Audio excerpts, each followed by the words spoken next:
suaramu untuk memilih. Gunakan hak pilihmu dengan hati, suara hatimu demi yang terbaik untuk Sulawesi Selatan.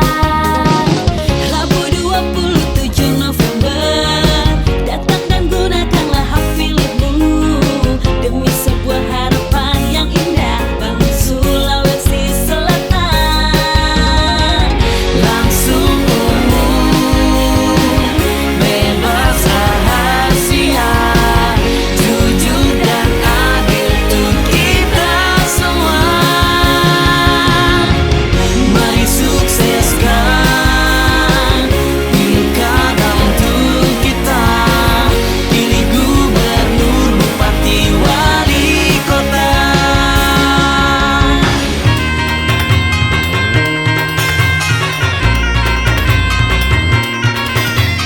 Jadikan pilkada serentak Sulawesi Selatan berbudaya dan bermartabat.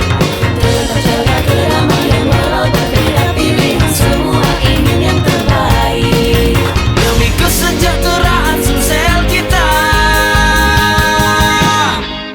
Langsung umum, bebas rahasia, jujur dan adil untuk kita semua.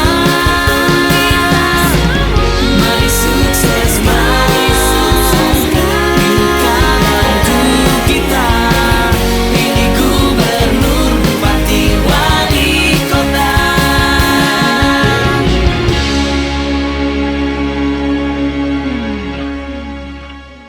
Bismillahirrahmanirrahim. Assalamualaikum warahmatullahi wabarakatuh. Waalaikumsalam Selamat sore, warahmatullahi wabarakatuh. Bapak, Ibu, saudara-saudara.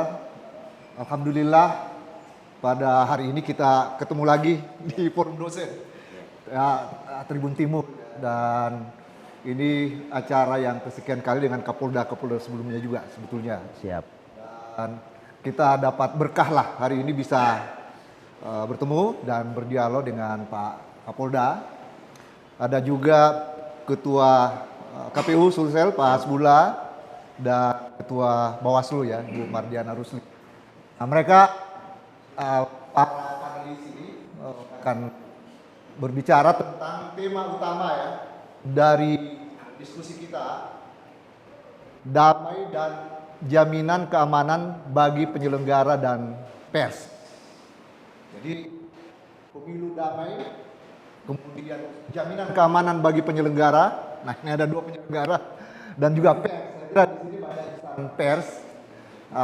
Alhamdulillah kita akan membicarakan topik itu. Saudara-saudara sekalian, saya sebenarnya akan memberikan pengantar sedikit juga, tapi sebelum ini kita berikan dulu kesempatan untuk memberikan sambutan ya kepada pimpinan Timur yang menjadi tuan rumah bagi kita. Silakan Pak Andi Seruji.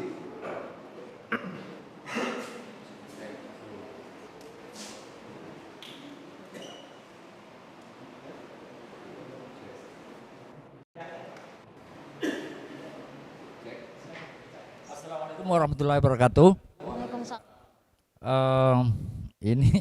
Ini sambutan mendadak, ini tidak ada dalam agenda. Saya pikir langsung forum dosen ini langsung hajar aja gitu kan, mumpung ada 3 narasumber yang sangat qualified ini. Tetapi selaku tuan rumah saya ingin mengucapkan terima kasih yang sebesar-besarnya kepada forum dosen yang menginisiasi agenda kita pada hari ini, dan tentunya juga para narasumber yang saya kira akan sangat menentukan kualitas daripada demokrasi kita di Republik ini maupun khususnya di daerah kita.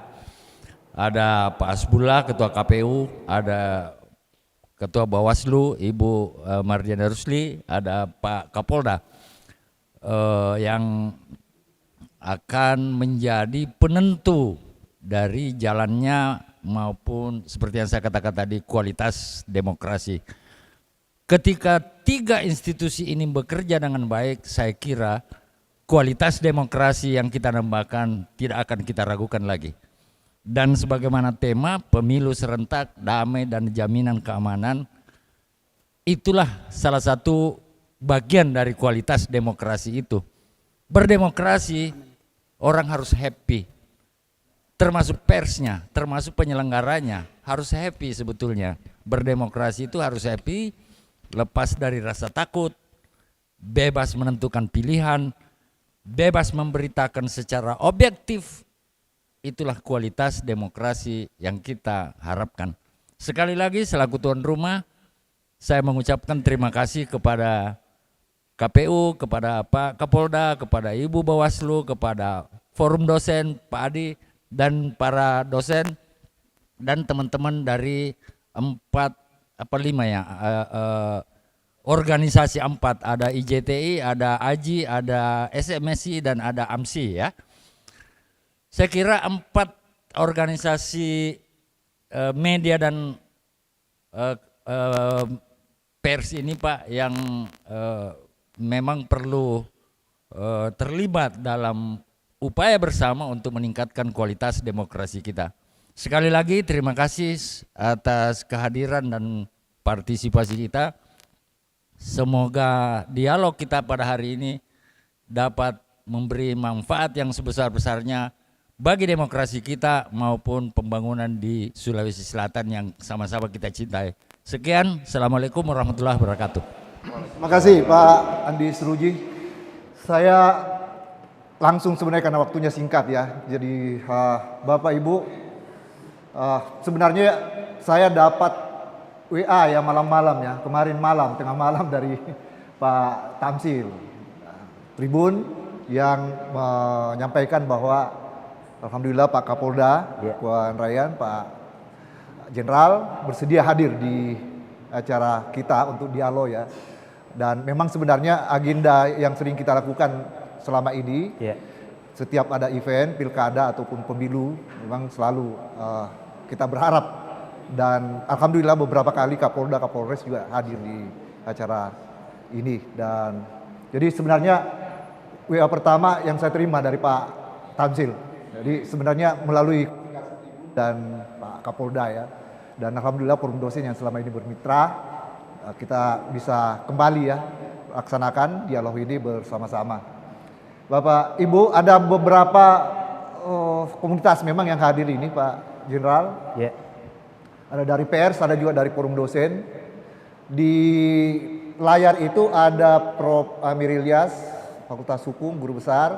Ada ekonom Prof. Marsuki, dia ada mantan Hakim MK Prof. Aswanto, ada guru besar dari Fakultas dari Hukum Universitas Muslim Muin Fahmal, ada mantan dekan Fakultas Kesehatan Masyarakat ya Prof. Aminuddin Sam, dan yang lainnya saya tidak sempat sebutkan namanya. Dan di sini ada Prof. Maruf, ada beberapa teman-teman yang lain. Kalau saya sebutkan mungkin agak itu ya menyita waktu. Terima kasih banyak Bapak Ibu forum dosen.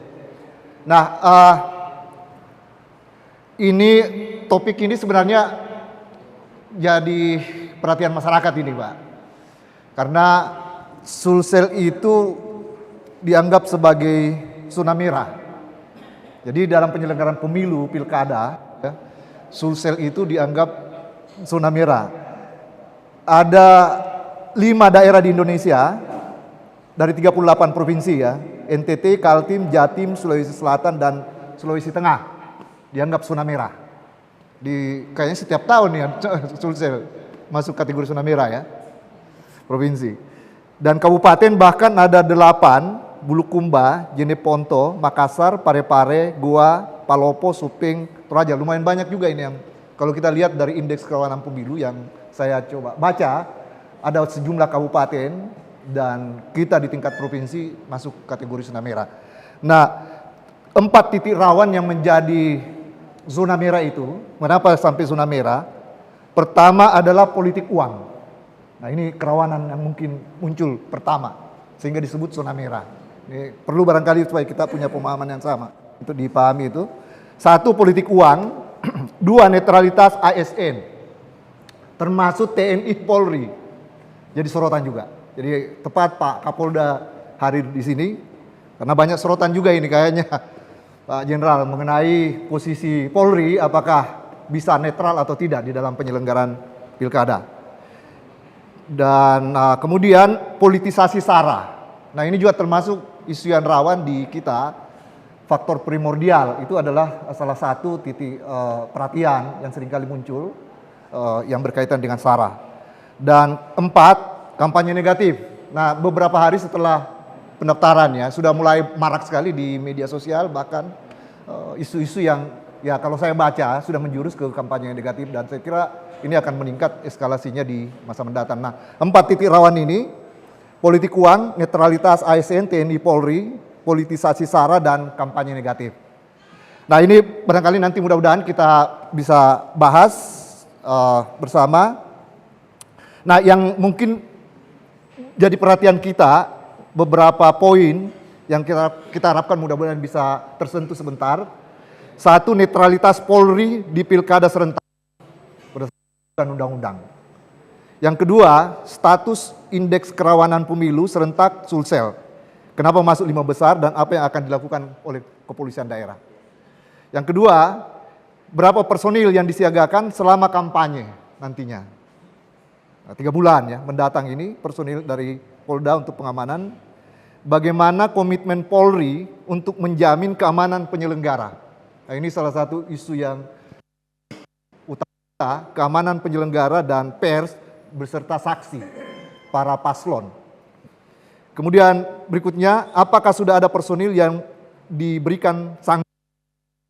Apakah sudah ada kasus personil dan bagaimana prosedur internal untuk penanganan sanksi netralitas ASN atau khususnya Polri.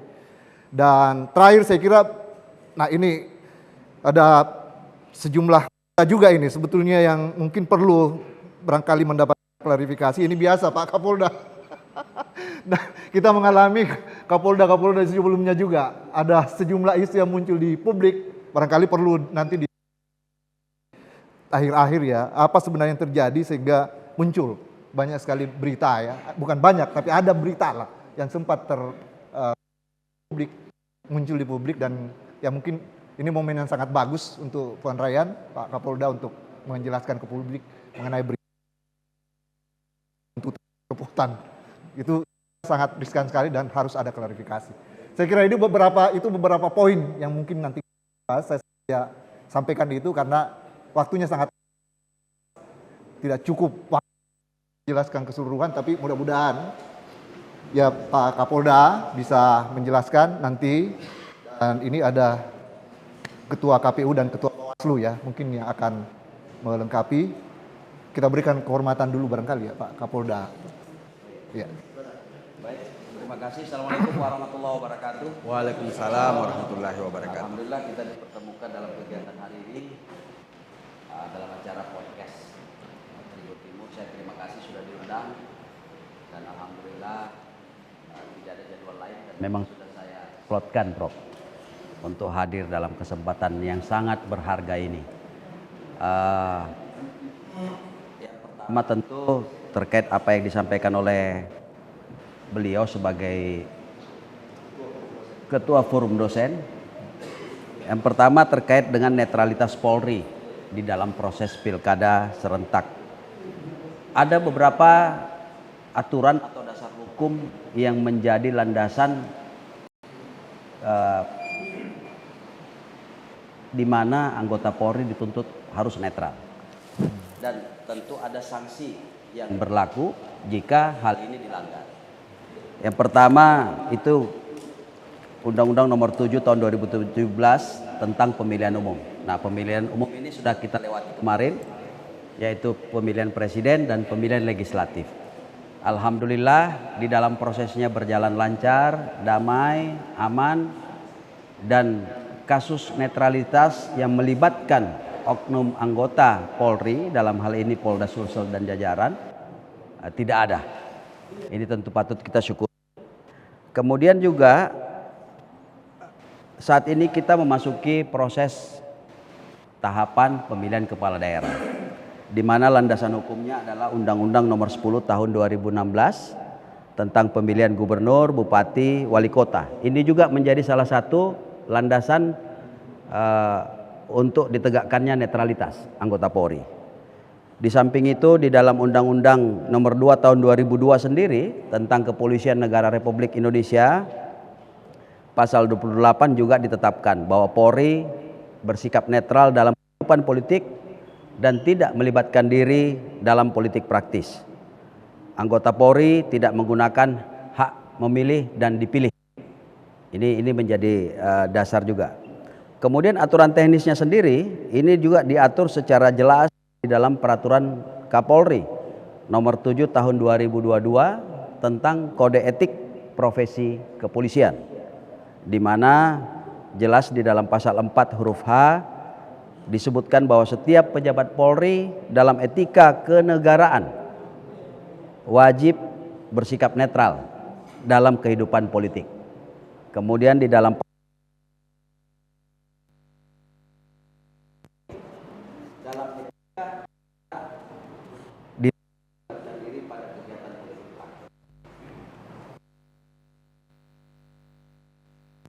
Direktif Kapolri jelas disampaikan dalam bentuk surat telegram. Yang pertama surat telegram Kapolri nomor 246 tahun 2022, di mana direktif dalam rangka menjaga profesionalisme dan netralitas Polri dalam kehidupan berpolitik. Kemudian STR 246 ini juga diperkuat lagi dengan STR nomor 2407 tahun 2023. Ini khusus mengatur larangan anggota Polri di media sosial. Jadi menurut kami sebagai pimpinan Polda Sulsel, inilah yang menjadi landasan untuk memastikan sikap netral anggota Polri khususnya di Polda Sulsel di dalam mengawal dan mengamankan proses pemilihan kepala daerah ini.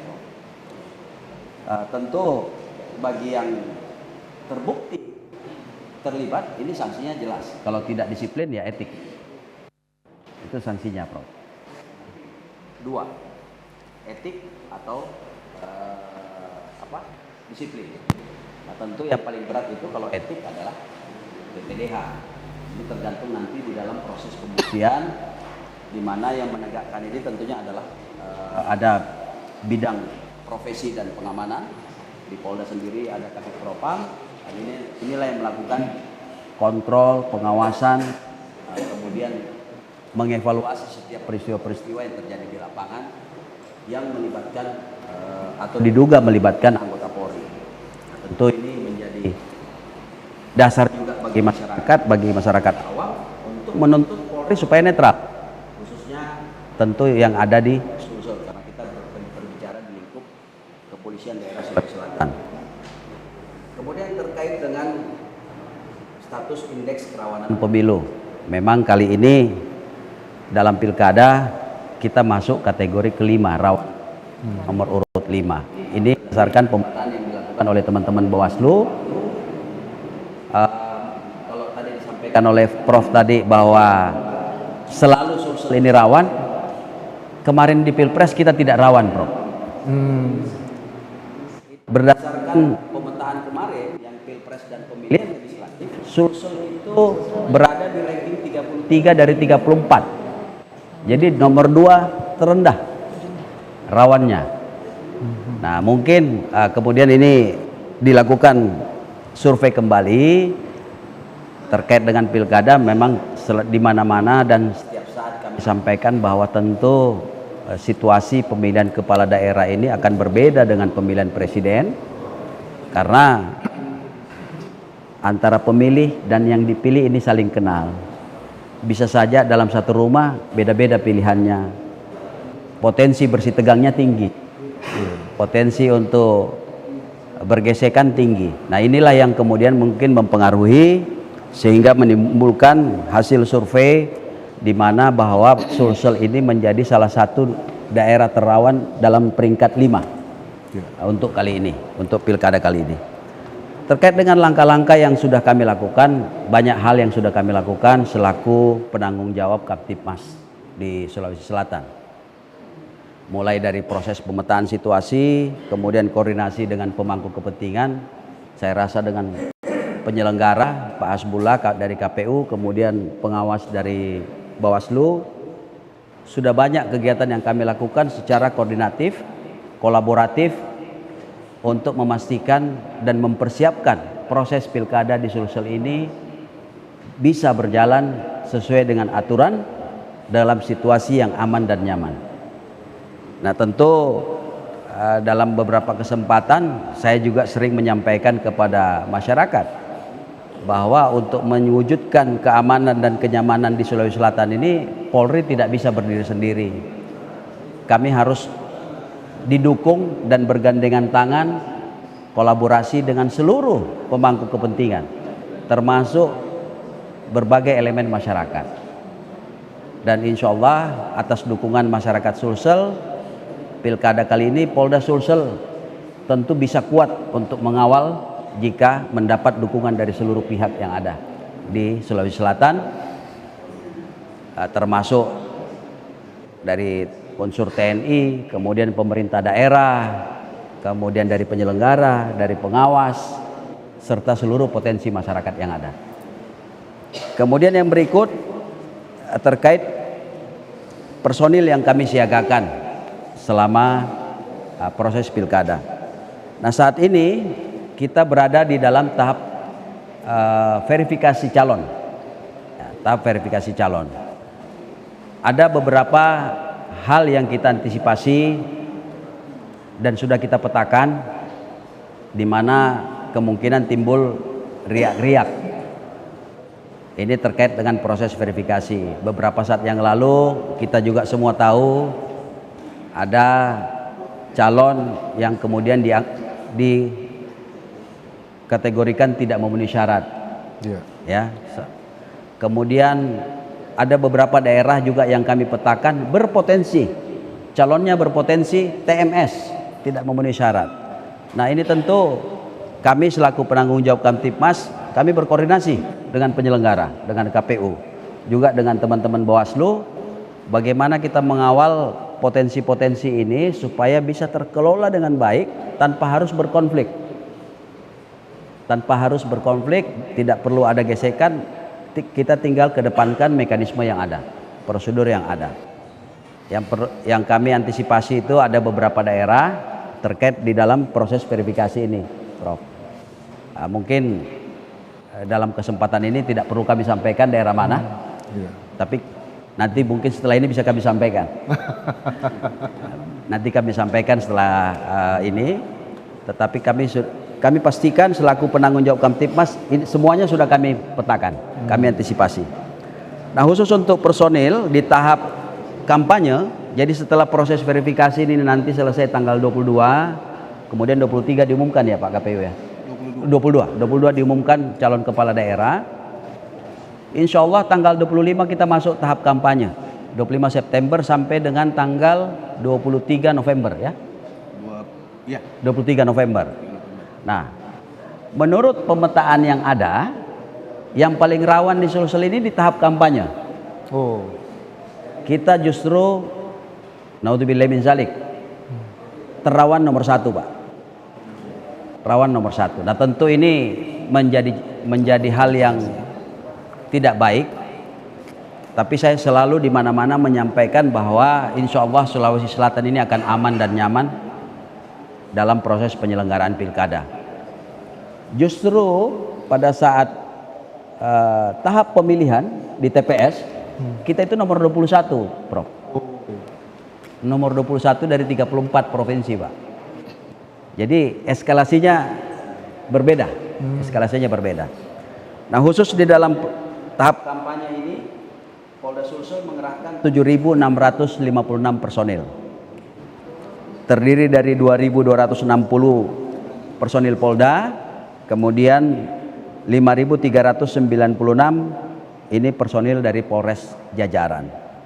Inilah kekuatan-kekuatan yang kami siapkan. Tetapi secara umum dari proses awal sampai dengan akhir, kekuatan yang disiagakan oleh Polda Sulsel itu sekitar 2/3 kekuatan, Prof. Jadi kalau jumlah personil Polda Sulsel itu 18.000 sekian, kekuatan yang kami siapkan itu sekitar 15.000. Tetapi tidak semuanya langsung diturunkan, Prof. Sesuai tahapan. Iya. yang berikut terkait dengan komitmen Polri menjamin keamanan penyelenggara pemilu, yaitu baik KPU maupun teman-teman Bawaslu, kemudian personil dan saksi paslon. Yang pertama, Prof, ingin saya sampaikan bahwa Polda Sulsel sendiri sudah membuat perjanjian kerjasama dengan KPU. Ini perjanjian kerjasamanya ini nomor 3639 tahun 2024, kemudian nomor PKS 12 8 Romawi 2024 tentang tugas dan fungsi dalam penyelenggaraan pemilihan kepala daerah. Ada beberapa poin dalam perjanjian itu. Yang pertama, pertukaran dan pemanfaatan data dan atau informasi. Kemudian yang kedua, bantuan pengamanan.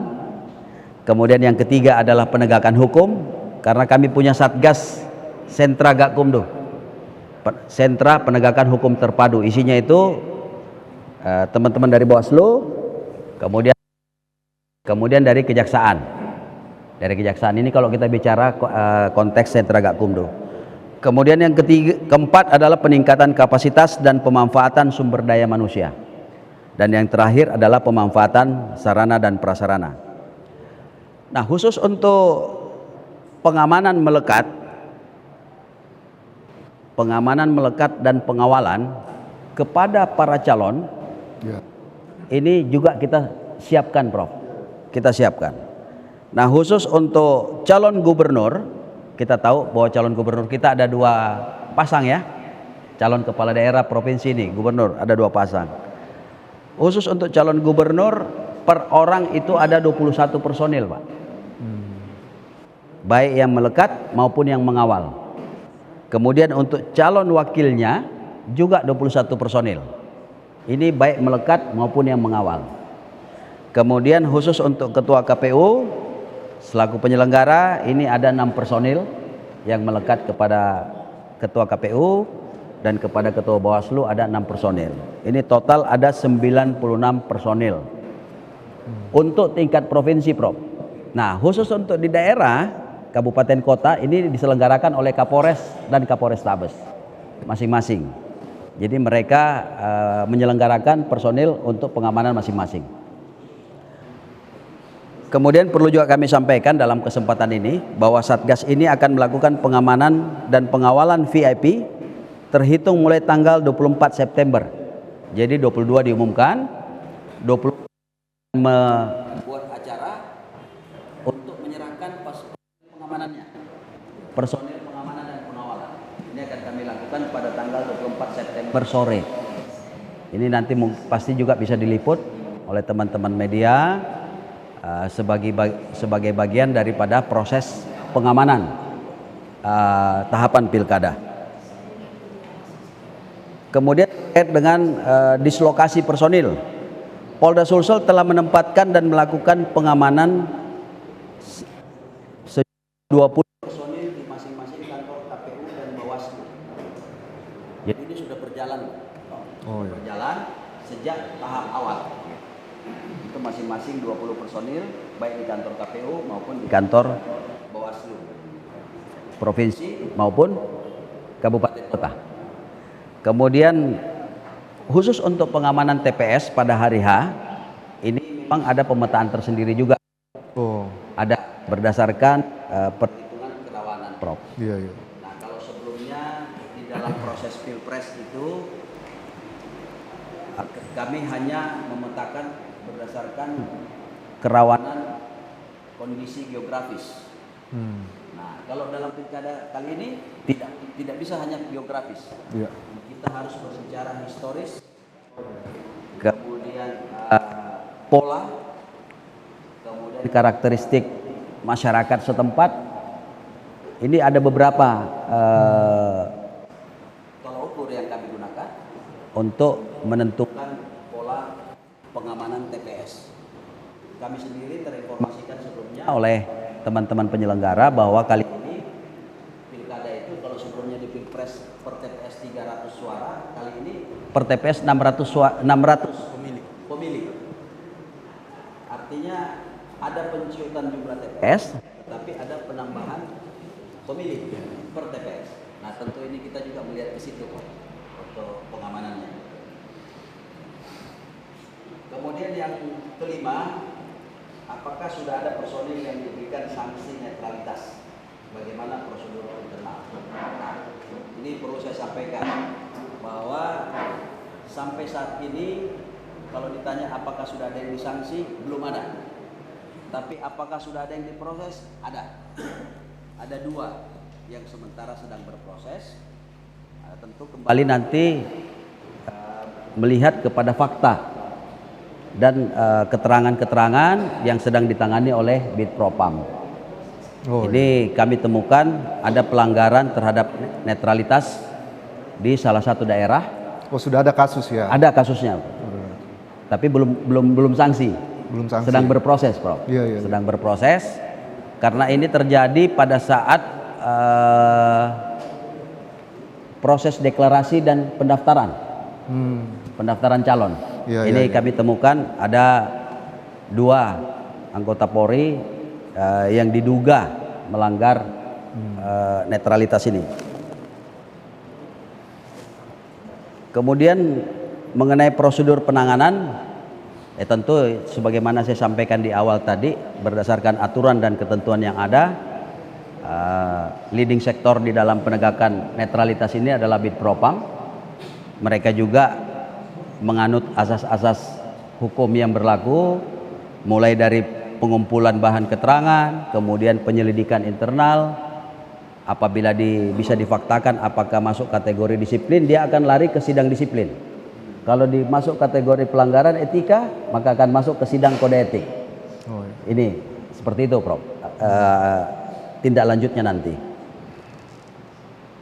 Kemudian yang berikut, ada berita oknum wartawan minta Polda dicopot. Jadi saya kembali kepada masa awal pertama kali saya datang di sini. Sebagai putra daerah, saya merasa bangga setelah 32 tahun jadi anggota Polri baru ditugaskan ke Sulawesi Selatan. Nah, berdasarkan pengalaman saya bertugas 32 tahun di Polri sebagai perwira, saya sangat menyadari bahwa insan pers ini adalah mitra sangat strategis bagi Polri. Oleh karena itu, pada saat pertama kali saya tiba di sini Desember yang lalu, yang pertama saya datangi itu adalah teman-teman pers, Prof. Termasuk Tribun mungkin yang saya kunjungi, Pak Suruji, kemudian ada beberapa media-media lain. Kemudian khusus untuk teman-teman media yang ada di lapangan, ini bisa terkonfirmasi, bisa terklarifikasi. Sangat tidak terhitung saya ketemu dengan mereka. Kami baik dalam suasana formal maupun dalam suasana informal. Jadi kalau misalnya ada berita yang kemudian muncul seperti itu, tentu saya juga tidak bisa melarang. Tidak dalam kapasitas saya untuk melarang itu. Silakan saja, tetapi tentu kita harus juga lihat bagaimana fakta yang sebenarnya. Nanti mungkin lebih dalam akan kita bahas tersendiri, Prof. Oh ya. Terima kasih, Prof. Baik, Bapak, Ibu, saudara-saudara sekalian, saya sengaja menempatkan pertama beliau karena penjelasan penting yang saya kira harus kita ikuti adalah dari Pak Kapolda, di samping juga tentunya dengan kemitraan dengan Bawaslu dan KPU. Nah, waktunya sebenarnya agak singkat ini, Pak Jenderal. Dan biasanya saya jadi sorotan di forum dosen kalau ada diskusi, karena tidak sempat membagi waktu. Saya dikritik teman-teman, sejumlah guru besar, dan bahkan ya mereka mengatakan ya sudah jauh-jauh meninggalkan tugas mengajar dan segala macam untuk hadir, tidak diberi kesempatan. Jadi makasih banyak Pak Kapolda atas penjelasan yang sudah disampaikan. Sejumlah pertanyaan merupakan tugas beliau kepolisian daerah untuk beri jaminan keamanan terhadap penyelenggaraan pemilu kita. Tadi kesiapan Polda saya kira sudah jelas sekali disampaikan. Insya Allah. Ya, salah yang mudah-mudahan pemilu nanti secara berjalan aman. Nah, saya beri waktu kepada karena waktunya terbatas. KPU dulu ya sebelum ke Bawaslu. Mungkin kalau boleh, karena banyak teman-teman ada sejumlah besar dari berbagai perguruan tinggi dari Indonesia, mungkin 5-10 menit lah ya barangkali. Ya silakan Pak Ketua KPU. Baik, terima kasih banyak. Assalamualaikum warahmatullahi wabarakatuh. Assalamualaikum warahmatullahi wabarakatuh. Yang terhormat para narasumber, moderator, pimpinan Tribun Timur dan guru-guru besar yang hadir dalam kegiatan forum rektor. Bun, teman-teman jurnalis, bicara pilkada ini saya ingin mengambil satu quote dulu. Pilkada ini bukan bicara tentang seorang pemimpin saja untuk memilih calon pemimpin. Sebenarnya kita bicara pilkada itu salah satu bagiannya itu adalah bagaimana kita menentukan arah pembangunan kita sebenarnya. Jadi pilkada itu bukan sekedar memilih calon pemimpin, tapi pilkada itu adalah bagaimana kita mengambil posisi untuk menempatkan diri melihat posisi pembangunan kita. Itu prinsip yang paling penting sebenarnya, karena bagi kami yang sadar ada demokrasi substantif yang kita harus dorong secara bersama, pilkada itu kita maknai sebagai pembangunan. Sebagai pembangunan. Makanya ini penting saya garis bawahi dalam diskusi ini. Dan alhamdulillah sejauh proses yang kami jalani, baik dalam proses pemilu kemarin, ruang konsolidasi itu kami rasakan luar biasa. Sekalipun barangkali banyak perspektif yang memungkinkan bisa melahirkan kritik dari proses pemilu sebelumnya. Itu yang akan menjadi evaluasi bagi pembuat kebijakan dan seterusnya. Tapi pada prinsipnya pemilu serentak yang sudah kita lakukan, pemilu 14 Februari, alhamdulillah untuk Sulsel konteksnya berjalan sukses. Karena ada proses yang ada di MK untuk daerah lain, tapi Sulawesi Selatan tanpa ada proses yang berlanjut di proses persidangan karena dianggap clear. Alhamdulillah Sulsel, betul apa yang disampaikan Pak Kapolda tadi, untuk pemilu kemarin kita termasuk kategori yang paling aman. Adapun sketsa baru yang dimunculkan oleh teman-teman dari Bawaslu terkait dengan kondisi indeks kerawanan, potret indeks kerawanan yang lahir karena proses pencalonan, saya pikir itu wajar. Perspektif itu kita terima sebagai masukan, karena kenapa? Dalam ruang kontestasi ketika ada dua calon, selalu ruang agregasinya memang sangat kuat antar pemilih, antar pendukung, dan ini sebenarnya harus kita lihat dalam perspektif yang dewasa lagi. Partisipasi masyarakat kita butuhkan. Dinamika yang ada di masyarakat itu penting untuk menghadirkan ruang substansi demokrasi kita. Jadi saya selalu melihat itu adalah hal positif sesungguhnya, bukan ancaman. Bukan ancaman. Jadi kalau melihat pemilu dan pilkada ini kan tergantung perspektif yang kita bangun. Contohnya begini, kalau kita melihat informasi yang ada di beberapa media sosial, tapi kita sudah lebih awal membangun perspektif bahwa pilkada itu buruk, pilkada itu rusak, pemilu itu rusak, terus kita dapat informasi ada kecurangan di sini, ada kecurangan di sini, kita akan melahirkan satu konklusi kuat bahwa memang yang namanya pemilu dan pilkada itu rusak. Tapi kalau kita lihat perspektif lain, dulu orang mendaftar itu sebelum ada yang namanya silon, itu bertrek-trek Pak. Proses digitalisasi yang dilakukan oleh KPU, proses transparansi yang kita lakukan lewat proses SIDALI, sistem pendataan pemilih dan seterusnya, yang kita lakukan transformasinya luar biasa. Saya tidak ingin memakai perspektif saya. Umpama The Economic Intelligence Unit di 2020 itu melihat indikator. Salah satu dari 5 indikator yang dia buat, salah satu indikator itu adalah terkait dengan proses pemilu. Proses pemilu dan pluralisme. Indonesia itu paling tinggi, 7,9. Sekalipun indikator lain partisipasi politik, budaya politik, kebebasan sipil itu yang rendah. Pada saat diakumulasi, dia jadi dinilai menurun. Tapi semua negara kan menurun di konteks 2020 karena ada COVID dan lain-lain. Tapi untuk konteks proses pemilu dan pluralisme, ini indikator itu sangat tinggi. Ruang baik. Jadi sebenarnya ini tergantung perspektif yang kita bangun. Kalau melihat pemilu dan untuk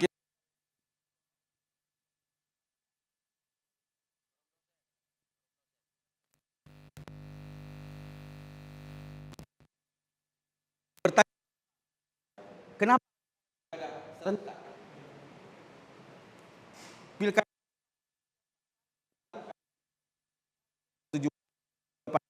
dan 2020 secara parsial. Kemudian nanti di 2024 itu diserentakkan secara nasional. Kalau kita lihat Undang-Undang 10 tahun 2016 di pasal 201 ayat 8 itu baru ada frase yang mengatakan pemilihan secara serentak secara nasional dilaksanakan pada November tahun 2024. Karena di pasal-pasal sebelumnya itu mengatur terkait dengan tahapan pilkada yang ada di 2015, 2017, 2018 dan 2020. Ini dikonsolidasi kemudian ketemu di titik 2024. Apa kepentingan pembentuk undang-undang untuk membuat pilkada serentak? Kan sebelumnya serentak, tapi sifatnya parsial. Terus ada yang harus terpotong 4 tahun masa jabatan karena harus ikut berpilkada. Ini kenapa diagendakan seperti ini? Satu kepentingan pembuat undang-undang di dalam merumuskan Undang-Undang 10 tahun 2016. Seperti yang saya sampaikan di awal tadi, pilkada bukan cuma memilih pemimpin, tapi bagaimana menentukan arah pembangunan nasional.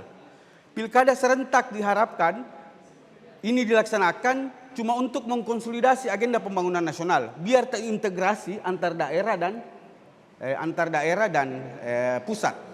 Makanya di Undang-Undang 23 tahun 2014 terkait dengan pemerintahan daerah di pasal 265 itu disebutkan. Di ayat 1 ada 3 dokumen perencanaan daerah.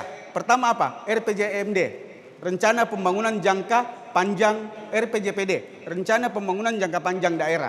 Terus apa dokumen yang lain? Rencana Pembangunan Jangka Panjang Jangka Menengah Daerah. Apa dokumen perencanaan yang lain? RKPD, Rencana Kerja Daerah. Ini 3 dokumen ini kalau RPJPD dibuat dalam 20 tahun sekali oleh DPRD bersama pemerintah daerah merumuskan itu, kemudian dirumuskan 20 tahun sekali. Terus RPJMD dirumuskan dari visi misi yang dibuat oleh kandidat yang terpilih dalam pemilihan kepala daerah. Itu kapan ditetapkan? 6 bulan setelah mereka pelantikan. Kalau RPJPD itu dibuat 6 bulan sebelum RPJPD sebelumnya berakhir. Visi misi yang harus dibuat oleh kepala daerah harus sejalan dengan RPJPD. Ada kesinambungan orientasi pembangunan yang ingin diletakkan dalam proses pilkada sesungguhnya. Makanya kenapa dibuat pilkada serentak? Kenapa dibuat pilkada serentak? Supaya terintegrasi nih pembangunan daerah dengan pembangunan nasional. Ya. Itu poin penting dari pilkada serentak ini. Dan ini penting untuk kita selalu eksplor karena kenapa tanggung jawab peserta pemilu, kita forum dosen ini harus selalu mengeksplor itu. Kami KPU kemarin sudah menyampaikan visi misi secara terbuka masing-masing kepala daerah. Ini harus kita soal nih.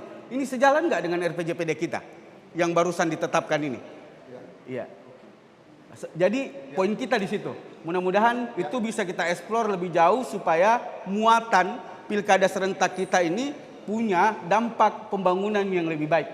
Seperti yang saya sampaikan tadi bahwa pilkada bukan cuma memilih calon pemimpin, tapi bagaimana memilih arah jalan pembangunan daerah kita selama 5 tahun mendatang. Baik, terima kasih banyak Pak Ketua KPU. Kita berikan aplaus lah untuk Pak Kapolda. Sekarang jam 5:09:10. Ketua Bawaslu tolong dimanfaatkan 10 menit. Kita akan berikan ke media terutama pers ya, komunitas media. Ya. Silakan dimanfaatkan. Rawan pemilihan itu keluar setelah terjadi pemilihan dan pemilu. yang dikeluarkan Bawaslu RI adalah pemetaan kerawanan pemilihan. Jadi pemetaan ini begitu Sulsel akan pada posisi dalam 5 besar, tidak membuat kita insecure. Kita tidak perlu kita, tapi ini menjadi early warning buat kita, penanganan dini, tindakan apa yang kita ambil sebagai alat kerja, alat ukur untuk mengantisipasi beberapa daerah rawan. Nah, apa yang menjadi parameter Bawaslu dalam mengeluarkan PKP? Pertama adalah histori data pemilihan dan pilkada. Sulsel memang dalam zona yang cukup tidak nyaman ya. Misalnya ketika konflik petahana di Sulsel 2018, 3 daerah yang kemudian hampir didiskualifikasi. Salah satu juga memanas Palopo, Makassar, dan 2017. Lalu kemudian itu melahirkan pertarungan kolom kosong. Nah, itu membuat elektabilitas Sulsel naik lagi.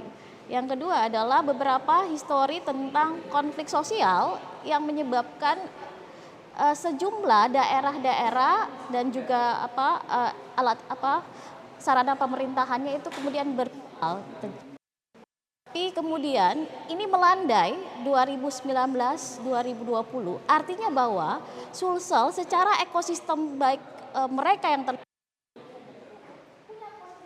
besar dalam mereduksi isu-isu bahwa Sulsel berada pada garis grafik yang cukup rawan. Nah, kami percaya bahwa situasi ini mampu direduksi bersama. Memang kita lihat situasi Sulsel ada 11 daerah yang memang menjadi perhatian kami di Bawaslu untuk mengintervensi program. Kemampuan kita para akademisi penyelenggara itu juga mampu melihat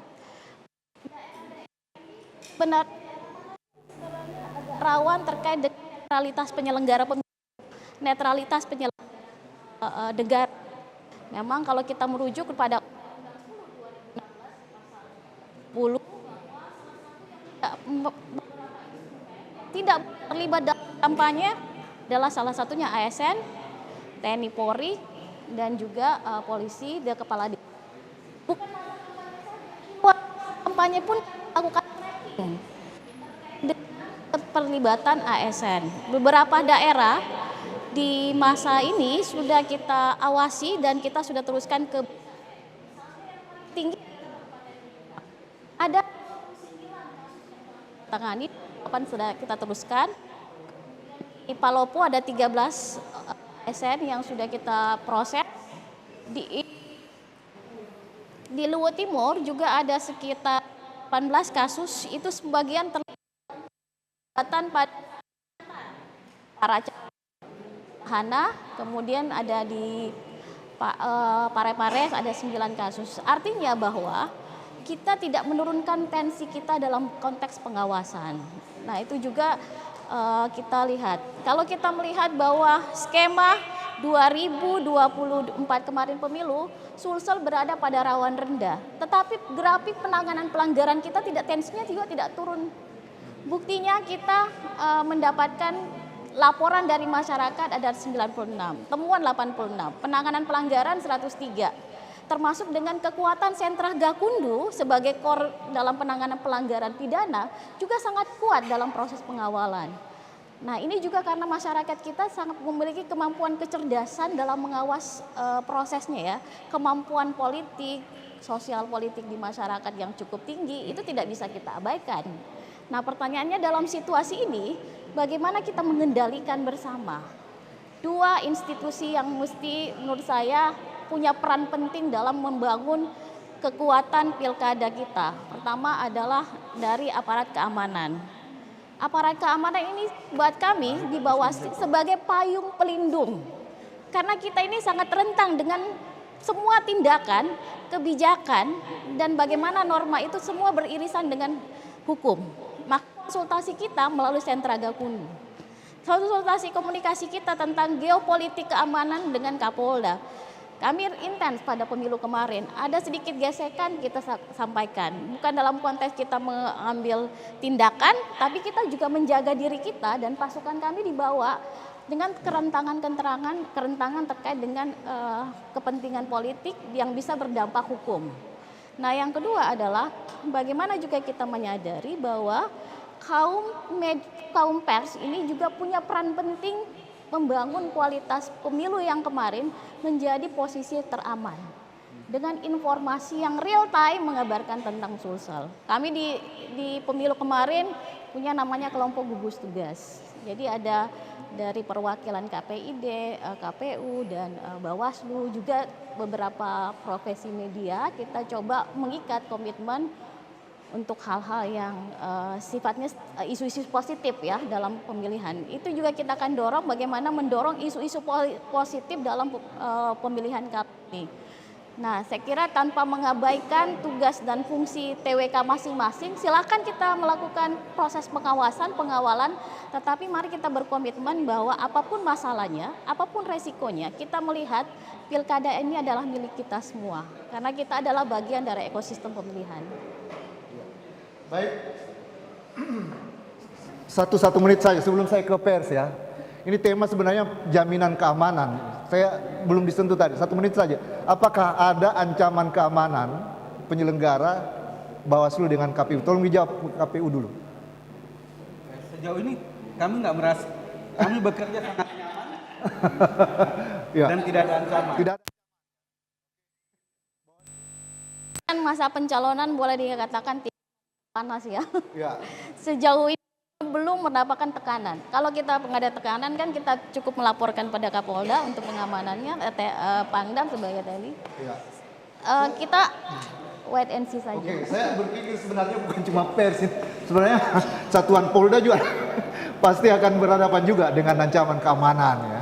Sebagai aparat, dan itu seringkali juga terjadi. Barangkali itu juga bisa nanti untuk muncul di pembicaraan kita ya.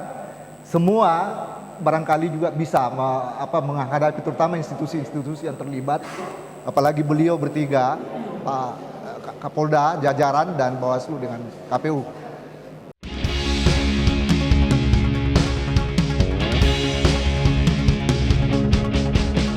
Siapkan suaramu untuk memilih, gunakan hak pilihmu dengan hati. Suara hatimu demi yang terbaik untuk Sulawesi Selatan. Rabu 27 November, datang dan gunakanlah hak pilihmu demi sebuah harapan yang indah bangun Sulawesi Selatan. Langsung bebas rahasia, jujur dan adil untuk kita semua. Mari sukseskan pilkada untuk kita, pilih gubernur, bupati, wali kota.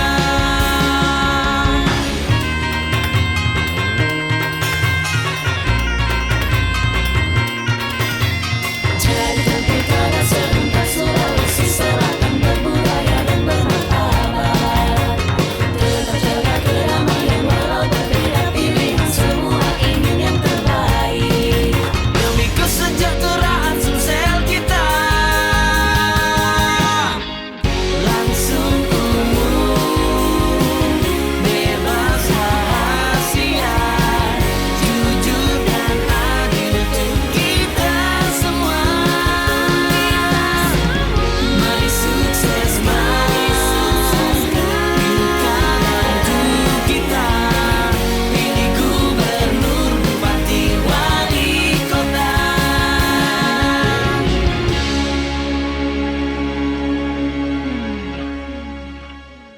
Ini ada pers, saya mohon bersabar, ada sudah mengangkat tangan itu mantan wali kota Makassar, Prof. Yusran ya. Sebentar Pak, kita ke forum dosen. Ini ada teman-teman saya kira yang menjadi justru perhatian dari tema kita. Ini ada 4 orang ini. Silakan yang mana yang mau berbicara dan disebutkan namanya dulu. Saya beri waktunya Pak. Kita barangkali nanti closing sebelum maghrib. Tersisa waktu ya sekitar 30-an menit ya. 3 atau 5 menit ya. Silakan dimanfaatkan. Ya, terima kasih. Assalamualaikum warahmatullahi wabarakatuh dan selamat sore. Saya Didit Haryadi dari Aliansi Jurnalis Independen Makassar. Nah, bicara soal tema hari ini, damai dan jaminan keamanan. Nah, berbicara damai ini, apakah damai itu ketika pemberitaan yang kami sajikan itu bukan demi kepentingan publik atau bagaimana? Nah, jaminan keamanan kami masih was-was sebenarnya. Kenapa? Karena jurnalis sekarang bukan cuman kekerasan fisik yang kami alami, tapi kekerasan digital pun juga kami alami. Nah, melihat situasi yang ada sekarang, kemarin memang sangat terasa karena di AJI laporan itu tiap tahun masuk, Pak. Soal kasus kekerasan, kasus kekerasan digital. Nah, baru kali tahun ini alhamdulillah wartawan tidak mengalami kekerasan. Tahun ini. Iya, 2014 itu jelang Pilpres, Pilkada, teman-teman juga alami kekerasan. Nah, 2019 teman-teman juga alami kekerasan. Nah, kekerasan itu bukan cuman pelakunya adalah aparat, tapi memang para penguasa yang melaporkan kami, karena undang-undang ITE itu bagus kalau penyidik paham bahwa sengketa pers itu diselesaikan di undang-undang pers. Tapi kan kenyataan di lapangan masih banyak yang melakukan itu. Kasus 2020 Jeneponto, wartawan dilaporkan undang-undang ITE. 2019 itu Pak, wartawan mengalami kasus kekerasan, 4 tersangkanya di Polda, mandak tidak pernah sampai ke meja hijau. Nah, hal-hal seperti itu yang menjadi ancaman bagi kami sebenarnya. Karena kami ingin menyajikan yang memang kepentingan publik, tapi di sisi lain kami mendapat ancaman kekerasan dan kekerasan digital undang-undang ITE. Karena memang undang-undang ITE itu sangat jadi bumerang buat kami. Padahal kan lex spesialis undang-undang pers itu harusnya diselesaikan di Dewan Pers selaku memang yang memberikan karya bahwa dia melanggar atau tidak. Nah, kami di pers sebenarnya cuma simple karena ingin mencari informasi untuk publik. Di luar dari itu kami bekerja profesional sesuai kode etik. Ketika ada teman-teman yang memang tidak bekerja sesuai kode etik dan tidak profesional, itu lain bicara. Kalau memang dia pidana, ya teman-teman ahli pers pasti mengarahkan proses ke pidana. Tapi ketika dia bernyangkut soal sengketa pers, itu diselesaikan di Dewan Pers. Nah, hal-hal seperti itu yang banyak tidak dipahami. Mungkin di jajaran Polda, Kapolrestabes, pimpinan karena dia memang yang lebih paham dan mudah akses untuk koordinasi ke ahli pers, tapi yang Polres-Polres di bawah atau di daerah itu yang masih banyak yang mengalami itu. Dan itu yang kami alami, setiap tahun ada laporan masuk di AJI. Nah, kira-kira itu awal dari kami AJI Makassar. Terima kasih. Baik, dari AJI. Assalamualaikum warahmatullahi wabarakatuh. Ya, silakan. Tolong diperkenalkan. Ya. Waalaikumsalam. Saya Ido dari Ikatan Jurnalis Televisi Indonesia. Ada dua yang kami teman-teman televisi soroti. Tadi dikatakan Pak Kapolda terkait bagaimana sinergitas pers dengan aparat penegak hukum. Itu yang kami terima laporan di JTI, maaf Jenderal, itu terkait keterbukaan informasi lagi nih dari Pak Ketua KPU juga. Ini yang kami terima laporan itu di Kabupaten Goa. Lagi-lagi Kabupaten Goa, Pak. Terkait keterbukaan informasi mulai dari tahapan-tahapan, saya mulai dari KPU dulu. KPU Goa itu mulai dari tahapan-tahapannya itu minim informasi dan sulitnya mengakses klarifikasi atau mencari narasumber. Itu ketika kami press baru bisa dapat. Padahal di situ dibuat grup. Nah, di grup itu tidak ada informasi dan ketika itu viral baru kami mau klarifikasi butuh waktu 3 hari lagi. Nah, sementara kalau di teman-teman televisi itu kan kami berburu waktu, berburu kecepatan. Karena biar bagaimana kan kami juga bertarung dengan media sosial untuk mengantisipasi apakah ini informasinya betul atau tidak. Itu yang menjadi kendala kami juga. Dan untuk Pak Kapolda, lagi-lagi Kabupaten Goa minim sekali untuk keterbukaan informasinya. Kami agak kesulitan untuk mendapatkan informasi, bahkan kami harus mencari dan menunggu beberapa hari. Itu kami harus berburu dengan media sosial, dan memang akhir-akhir ini awal-awal kemarin masih bagus, Pak. Tapi ketika masuk tahapan-tahapan ini dan menjelang pengumuman ini kami agak kesulitan. Bukan hanya terkait kontestasi pilkada, di kasus-kasus tertentu juga kami kesulitan untuk mendapatkan informasi. Bahkan kami selalu mengejar itu, humasnya ada, kasih humasnya ada, cuma terbatas untuk kasih humas memberikan informasi karena disuruh konfirmasi ke yang lebih paham, ke Kasatresnya. Nah, kami mengalami kebuntuan di situ untuk mendapatkan informasi karena untuk melengkapi pemberitaan kami itu kan tadi katanya Pak Kapolda, untuk sinergitas itu kan kami juga diatur oleh kode etik untuk selalu menyajikan berita itu secara cover both side. Nah, membedakan kami dengan media sosial ya itu. Makanya kami di televisi juga ketika mendapatkan informasi dari salah satu narasumber, kami butuh keterangan lebih resmi lagi nih yang menangani kasus. Nah, kebuntuan kami teman-teman televisi itu seperti itu, Pak Kapolda. Nah, saya harap semoga dari diskusi ini bisa juga menjamin keamanan teman-teman pers, khususnya televisi yang selalu memang dekat pada peliputan khusus, karena televisi memang berada pada yang terdekat untuk mendapatkan informasi. Nah, seperti ini juga Pak Ketua KPU, terkait ID card khusus itu, apakah itu berlaku khusus di KPU provinsi kah, atau itu ID card yang dibuat itu bisa juga kami mengamankan kami di televisi tingkat TPS, tingkat kelurahan sampai tingkat kecamatan. Karena 4 tahun lalu itu terjadi. ID card yang dikeluarkan oleh KPU itu ternyata hanya berlaku di tingkat KPU provinsi. Ketika kami gunakan di tingkat kecamatan, itu terkendala dengan aparat keamanan dari petugas kecamatan, petugas PPS, TPS, itu terkendala di situ. Nah, ini yang saya mesti dipertegas dulu Pak Ketua KPU. Terkait ID card khusus yang dibuat itu, sampai di mana kesaktiannya, seperti itu. Terima kasih. Terima kasih dari Aji dari Ikatan Jurnalis Televisi ya. Mau silakan menyampaikan waktunya ini, kalau bisa dimanfaat 3 menit. Terima kasih, saya Iqbal dari Pewarta Foto Indonesia Makassar. Yang saya mau sampaikan sebenarnya hampir sama dengan Aji, IJTI dan teman-teman yang lain, bahwa aspirasi kami bahwa di pemilu pilkada serentak ini saya berharap semua elemen ataupun penyelenggara itu bersifat terbuka gitu. Karena pilkada itu menurut kawan-kawan foto, pilkada itu damai kalau terjadi keterbukaan gitu. Bagaimana mau terjadi keterbukaan ketika kawan-kawan ingin memotret kemudian dilakukan pelarangan. Dia bilang nanti kami kirimkan rilis, kami kirimkan foto. Terus tugas kami sebagai pewarta foto itu harus ada di garis terdepan gitu. Kalau hanya kami disuplai rilis, ini berarti ada tanda tanya di dalam, ada apa? Kenapa kawan-kawan kami dari pihak penyelenggara, baik Bawaslu, baik KPU, baik dari Polri juga melarang gitu. Dan selalu beralasan bahwa nanti kami berikan rilis gitu. Nah, itu kendala pertama yang kawan-kawan foto sering alami. Yang kedua mungkin lebih kepada akun-akun informasi di sosial media.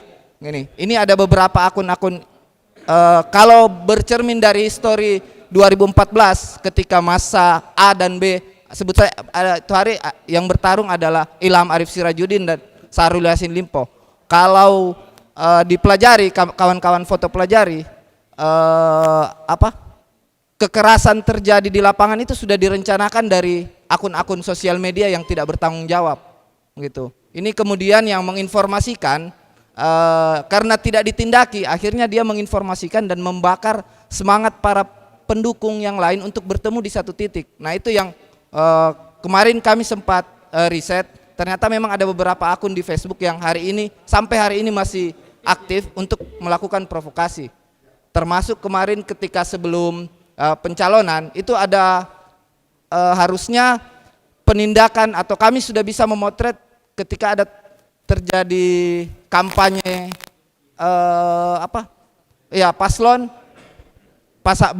paslon sih belum mendaftar, tapi ada spanduk-spanduk yang menurut kami itu sangat tidak etis dan sangat tidak menunjukkan bahwa pilkada ini baik-baik saja. Dari situ kan sudah kelihatan. Nah, karena tidak ada penindakan, akhirnya foto-foto ini menyebar gitu.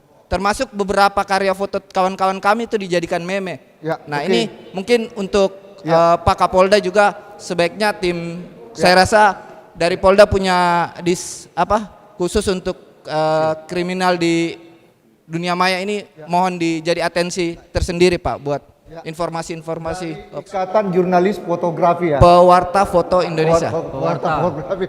Ya, mungkin itu Pak KPU. Silakan.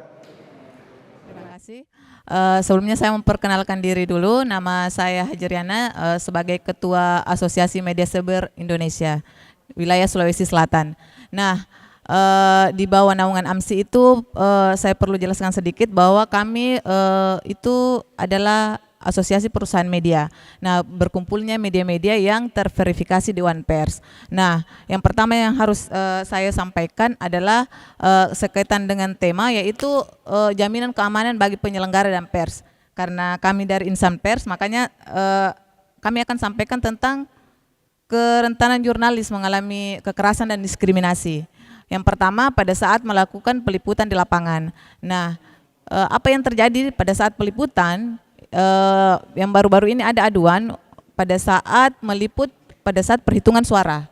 Nah, itu ada pembatasan dalam rangka meliput perhitungan suara tersebut. Nah, yang kedua, karena di sini ada Pak KPU Sulsel dan Pak Bawaslu, Ibu Ketua Bawaslu, itu kami lagi-lagi menyampaikan tentang keterbukaan informasi. Yang pertama pada saat tahapan proses pilkada ini termasuk pengelolaan pemilihan 3 kategori Pak Bu, DPT, DPTB, dan DPK terkait langkah mitigasinya. Karena itu kami susah mendapatkan informasi yang sekaitan dengan hal tersebut. Nah, itu saja mungkin saya sampaikan. Terima kasih. Ya. Asosiasi Media Online. Cyber ya. Cyber, sorry. Ya, saya kira ini mewakili komunitas pers ini, Pak Jenderal. Dan ini kesempatan yang sangat baik, saya kira bisa Pak Jenderal meluangkan waktu lah untuk berbicara dengan media ya. Supaya nanti kesalahpahaman jangan sampai terjadi lagi. Nah, mohon izin Pak Jenderal, apakah ke forum dosen dulu? Oh ya, ya karena Pak Jenderal baik. Banyak kita berikan media ya. Oke Bapak, Ibu-Ibu, di sini ada yang mengangkat tangan, kita Profesor Yusran Yusuf ya, ini mantan Wali Kota Makassar. Silakan dulu Kak, Pak Yusran, silakan 2-3 menit Pak. Ya, karena baik, terima kasih Pak Ketua Forum Dosen. Bismillahirrahmanirrahim, Assalamualaikum warahmatullahi wabarakatuh. Yang kami hormati Pak Kapolda, Ketua KPU dan Ketua Bawaslu, teman-teman seluruh Forum Dosen pers yang hadir. Ya, saya singkat saja bahwa penyelenggaraan pemilu ini dipastikan berjalan kalau penyelenggara betul-betul profesional dan memiliki integritas. Saya ingin memastikan kepada teman-teman di KPU, baik di level provinsi sampai TPS, untuk memastikan integritas penyelenggara ini betul-betul terjamin. Bagaimana teman-teman di KPU memberi garansi kepada masyarakat bahwa suara yang diserahkan oleh masyarakat ini betul-betul sesuai dengan prinsip rahasia dan seterusnya. Ini terkait dengan banyaknya isu-isu selama ini bahwa banyak perubahan suara yang memungkinkan di lapangan. Mungkin perlu dijelaskan kepada kami semua untuk memastikan bahwa KPU profesional dan berintegritas. Yang kedua, kami juga sebenarnya ingin mendorong KPU bagaimana meningkatkan partisipasi pemilih. Ya, pengalaman kita di beberapa tempat ini partisipasi pemilih sangat rendah, meskipun ini bukan tugas KPU semata, juga tugas kandidat dan seterusnya. Tetapi saya kira ini juga penting menjadi perhatian di samping apa yang dijelaskan tadi oleh Ketua KPU tentang program kerja calon.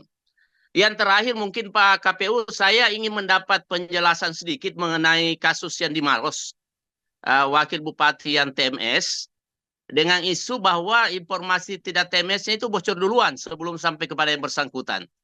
Apakah secara prosedural memang memungkinkan seperti itu atau ini hanya hoax? Saya kira itu aja Pak Ketua. Terima kasih. Salam sukses untuk teman-teman semua. Pak Kapolda, salam kenal dari saya Yusran Yusuf. Pernah menjadi Ketua Panwas Pilkada pertama di Kabupaten Maros. Terima kasih. Wassalamualaikum warahmatullahi wabarakatuh. Waalaikumsalam warahmatullahi wabarakatuh. Mantan Wali Kota Makassar, Prof. Yusran. Saya berikutnya ke mantan Hakim MK. Beliau di pertemuan forum dosen yang lalu, beliau yang pembicara utama. Silakan Prof. Aswanto, digunakan waktunya Pak, 2-3 menit. Baik, terima kasih Pak Adi, Bapak Ketua Forum Dosen, yang saya hormati Pak Kapolda, Ketua KPU, Ketua Bawaslu. Saya ingin bicara singkat saja. Ini pengalaman saya dalam menangani kasus sengketa hasil pilkada di MK selama kurang lebih 10 tahun. Sepertinya apa yang disampaikan oleh Pak Yusran tadi itu menjadi kausa sehingga orang-orang lari ke MK. Yang saya maksud jadi kausa bahwa ternyata mereka tidak percaya dengan penyelenggara. Mereka tidak percaya KPU, mereka tidak percaya Bawaslu, dan itu mereka bisa buktikan di depan persidangan. Banyak kasus-kasus pelanggaran yang kemudian dilaporkan tapi tidak ditindaklanjuti atau berbagai macam alasan formalitas yang kemudian menutup substansi tindakan kejahatan yang terjadi gitu. Nah, demikian juga dengan KPU. Saya kira saya masih ingat ketika saya jadi ahli di MK beberapa bulan yang lalu, kita harus mendorong teman-teman penyelenggara yang permanen. KPU provinsi, KPU kota, kabupaten, Bawaslu provinsi, Bawaslu kabupaten kota. Kita harus mendorong mereka supaya betul-betul mengawasi orang-orang yang berada pada tingkat kecamatan, kelurahan, dan di TPS. Karena yang selalu melakukan pelanggaran itu menurut saya juga pernah menjadi ketua panitia pengawas pemilihan umum legislatif dan Pilpres tahun 2023 di Sulawesi Selatan Barat.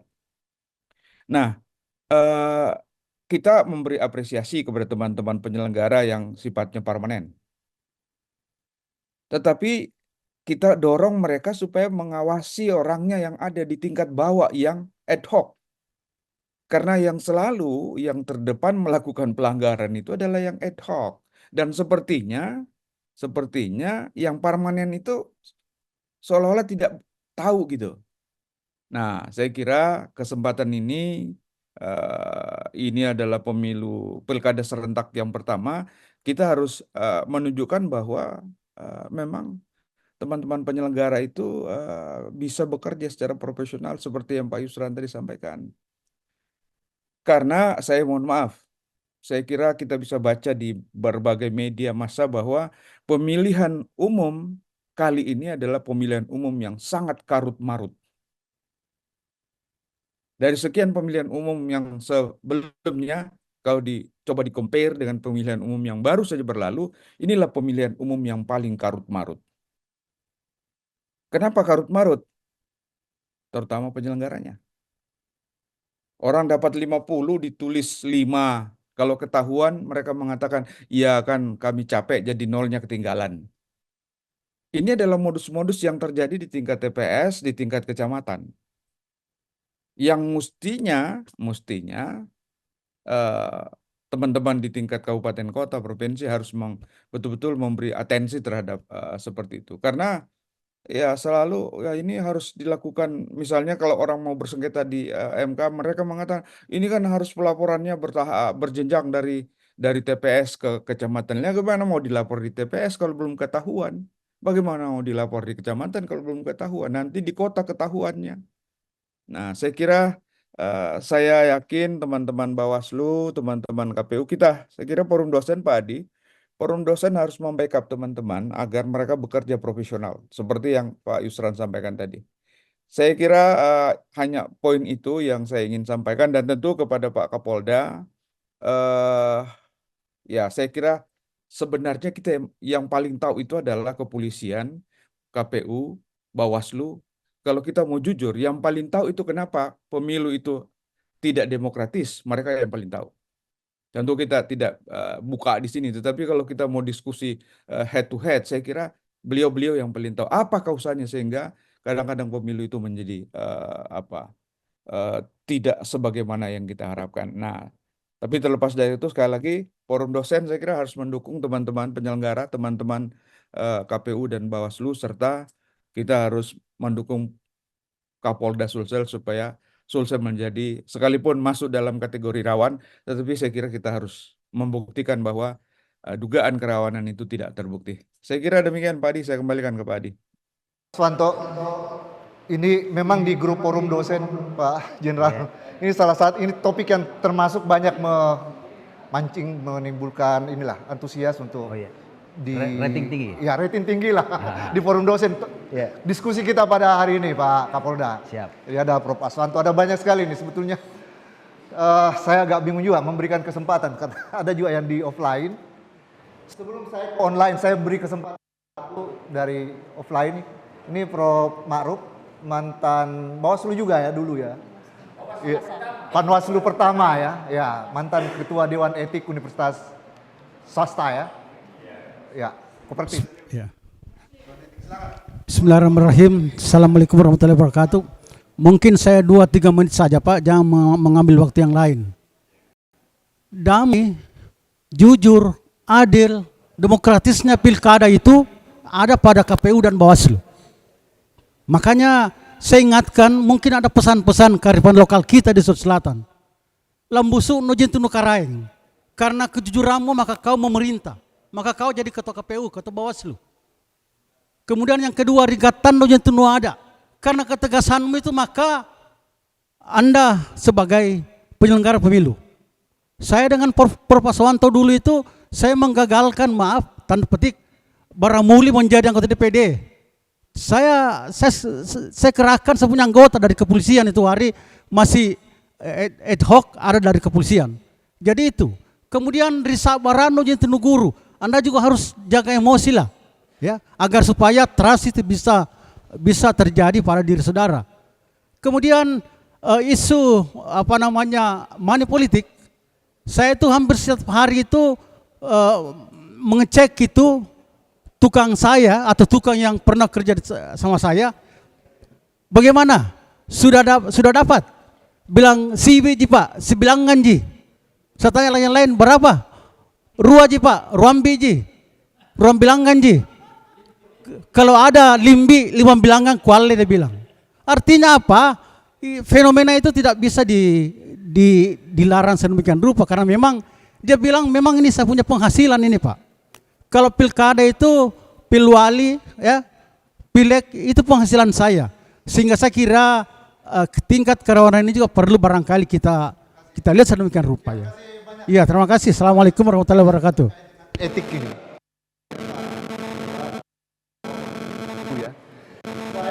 Ini ke Fakultas Hukum ya. Silakan Pak Amir. Mohon waktunya di 3 menit. Terima kasih Pak Adi, Ketua KPU, Ketua Bawaslu dan Pak Kapolda yang saya hormati.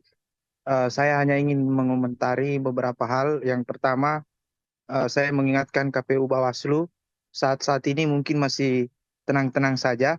Saya hanya nanti akan gaduh pada saat -1, -2 atau pasca selesai sudah jelas siapa pemenang. Di situ yang menurut saya perlu diantisipasi dan perangnya kepolisian sangat penting. Jangan coba-coba lari dari polisi pada saat posisi sudah ada yang diumumkan menang. Pasti semua merasa menang. Saat ini mereka semua masih merasa menang. Begitu selesai 10 menit, 15 menit selesai C1 salinan masuk, pasti sudah ada pemenang. Disitulah titik rawan yang paling menurut saya paling penting diantisipasi. Yang kedua mengenai politik uang, ini saya kira akan menjadi fenomena yang tidak akan pernah berhenti. Karena di sisi lain masyarakat kita menganggap bahwa menerima sesuatu itu bukan pelanggaran hukum dan bukan apa-apa, karena ya namanya juga orang diberi, dia tidak anggap itu sebagai pelanggaran, sehingga politik uang buat mereka masyarakat kita itu yang awam masih dianggap sebagai halal dan merupakan sedekah atau pemberian. Bahkan waktu saya Bawaslu atau Panwas itu dianggap menghalang-halangi rezekinya kalau kita halangi mereka. Ini fenomena yang harus diwaspadai oleh Bawaslu, dan saya kira hal yang menarik memang kasus Maros kemarin. Saya kira itu ujian pertama KPU dan berhasil dilewati. Tidak ada informasinya akan ada demo, tapi ternyata tidak ada. Dan info terakhir saya dapat tadi sore bahwa gugatan di Bawaslu sudah dicabut. Saya kira itu saja saya, Pak Hadi. Terima kasih banyak. Assalamualaikum warahmatullahi wabarakatuh. Lagi online dulu ya, sebelum masuk lagi. Ada Prof. Muin Pahmal. Sebelum ke Prof. Marsuki dia ya. Silakan Prof.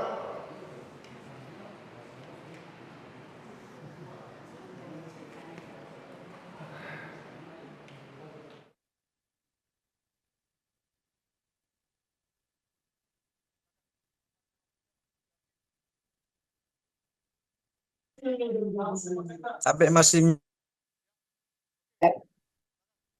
tadi.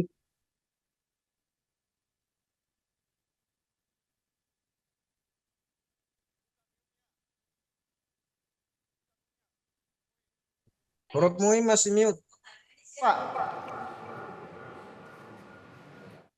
Baik. Jadi waktunya sangat mepet. Dan untuk bisa dimengerti apa yang kita sampaikan itu sebaiknya disampaikan secara pelan-pelan. Kalau keburu nanti orang tidak paham. Saya terkesima dengan beberapa pembicara, terutama Pak Suruji tadi sebagai pimpinan Tribun. Kalau ini profesional, 3 penyelenggara pemilu ini profesional, maka tidak akan ada sesuatu yang seperti yang dikhawatirkan dalam tema diskusi ini. Apatah lagi diperjelas oleh Pak Mantan Wali Kota kita, lebih-lebih lagi secara real yang dikemukakan oleh Prof. Aswanto. Saya hanya ingin mengatakan begini. Ada kecenderungan menurut pandangan kami sebagai pengamat, pelaksanaan di lapangan itu cenderung terlalu normatif. Nah, saya ingin katakan kalau dalam perspektif aturan, lebih dari cukup. Aturan yang melarang orang curang, yang melarang orang ini, yang melarang ini. Tapi faktanya masih ada. Jadi saya interupsi tadi ada pembicara, saya katakan terlalu jauh ini. Berbicara tentang pemilu itu sendiri. Bukan sekedar ini, bukan sekedar ini. Bukan ranahnya. Kita bagaimana bekerja dengan profesional dan proporsional. Ini yang selama ini kelihatan hilang. Oleh karena itu saya hanya ingin mengatakan bahwa dalam perspektif hukum, kita katakan jika ada hukum yang baik dan pelaksana yang tidak baik di satu sisi, dan di sisi lain hukum yang tidak baik tetapi pelaksana yang baik, maka alternatif yang kita pilih adalah hukum yang tidak baik tapi pelaksanaan yang baik. Apa artinya ini? Profesionalisme dan integritas. Kalau ini yang bekerja secara profesional, maka apa yang dikeluhkan, apa yang dipengalamankan kita ini akan terimitasi. Kemudian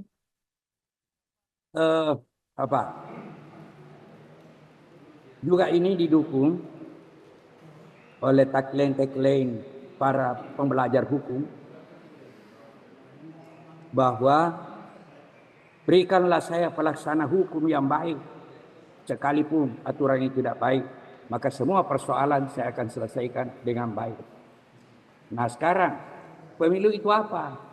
Tadi ada mendefinisikan. Pemilu adalah proses perwujudan kedaulatan rakyat. Kedaulatan rakyat adalah sesuatu yang dijamin dalam konstitusi kita. Jadi kalau ada yang main-main dengan proses perwujudan kedaulatan rakyat ini, maka sesungguhnya mereka itu adalah pelanggar-pelanggar konstitusi yang tentu saja tidak ada tempatnya di negara kita ini. Jadi sekali lagi saya ingin tegaskan bahwa pelaksana yang baik adalah jauh lebih penting dari segalanya. Ya. Daripada Baik. kita berbicara normatif, walau apa lagi kalau Ya. main retor. Ya, Maaf baik. saja, seperti yang lalu ini, hampir menghadapi pemilihan presiden, cendekiawan, ilmuwan ini berteriak-teriak bahwa ada yang salah, tapi orang yang ditunjuk salah itu tetap mengatakan ini tidak salah, ini tidak salah. Ya. Yang nanti di Makasih. mahkamah. Makasih. Ternyata. Prof. Muin. Saya kira itu, terima kasih. Assalamualaikum warahmatullahi Ini wabarakatuh. di forum dosen ini Pak Jenderal paling senior di kita, ya Prof. Muin Pahmal. Banyak sekali biasanya filosofi hukum.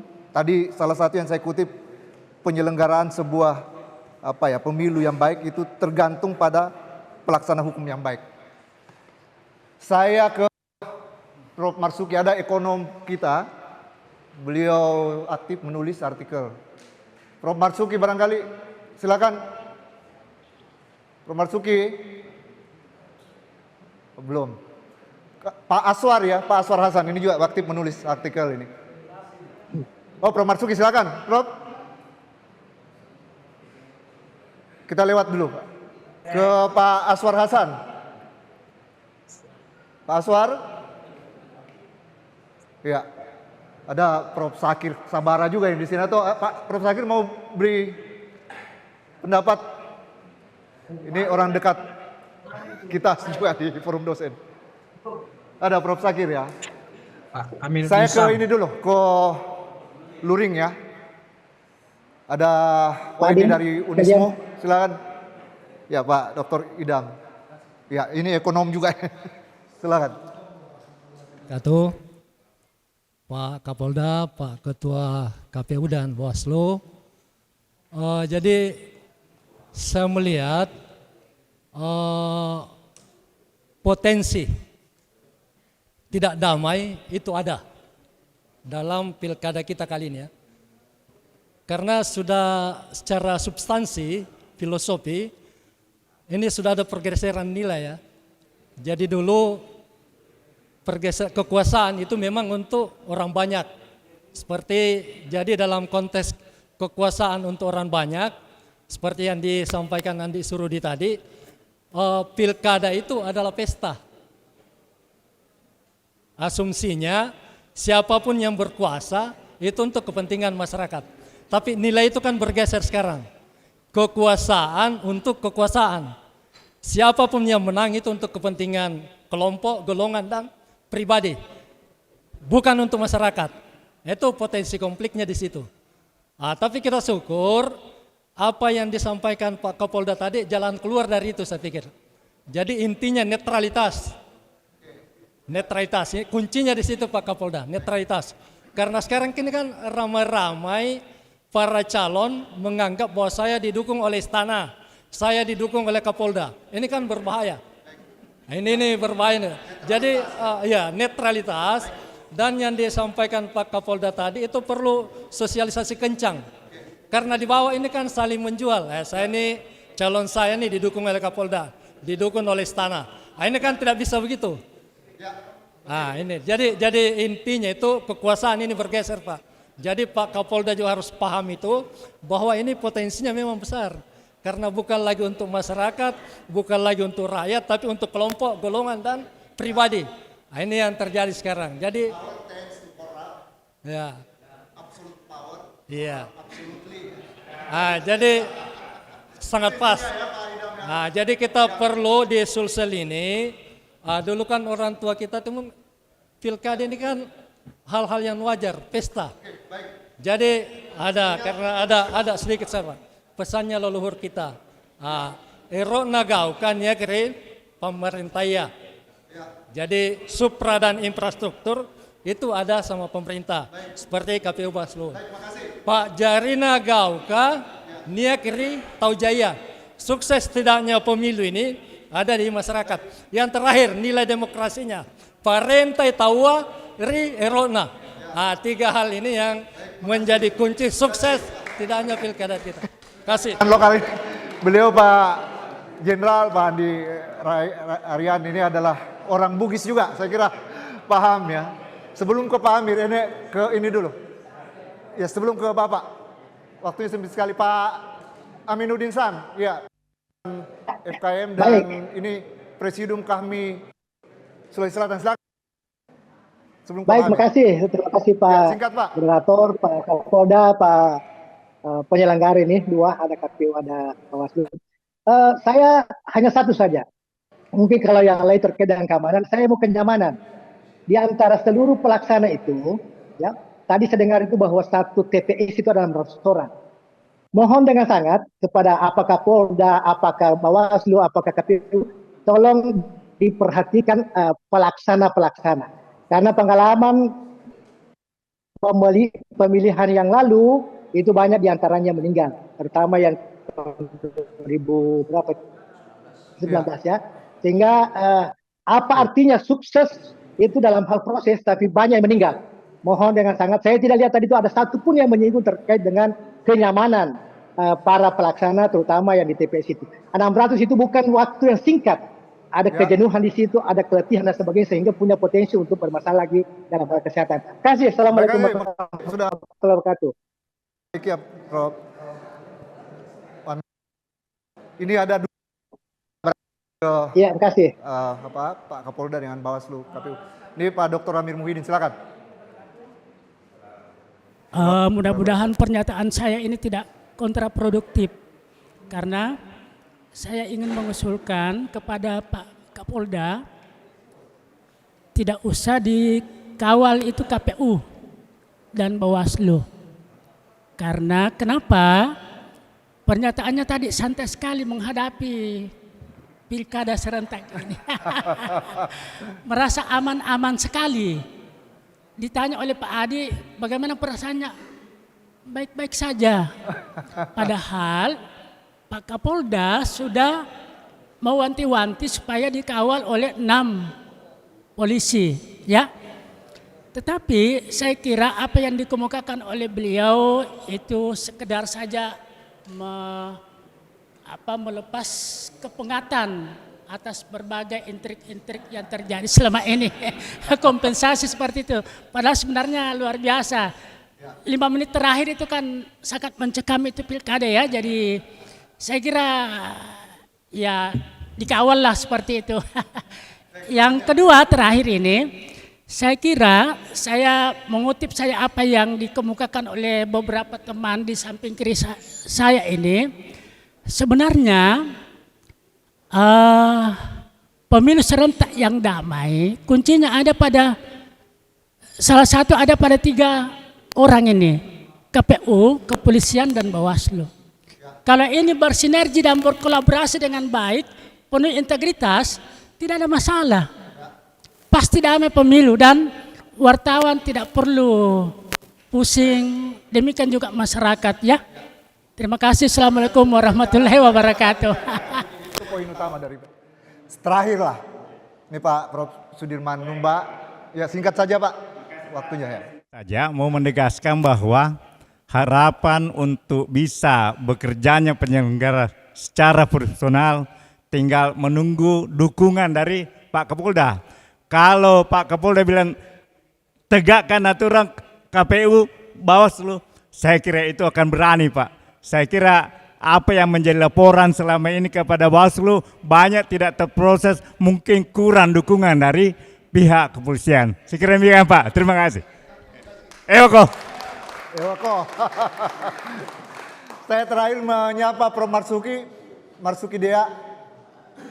Silakan Pak, atau Pak Dr. Aswar Hasan. Pak Aswar. Baik, kalau tidak kita selesai sudah untuk forum semua. Saya biasanya yang paling sulit ini Pak Jenderal, memberi kesempatan.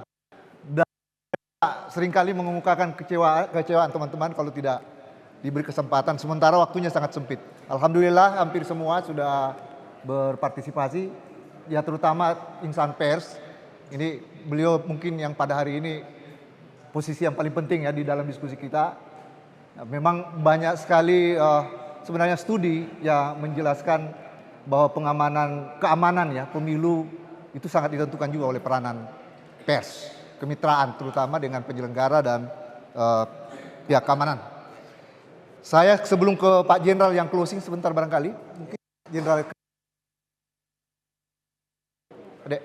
3 menit karena waktunya.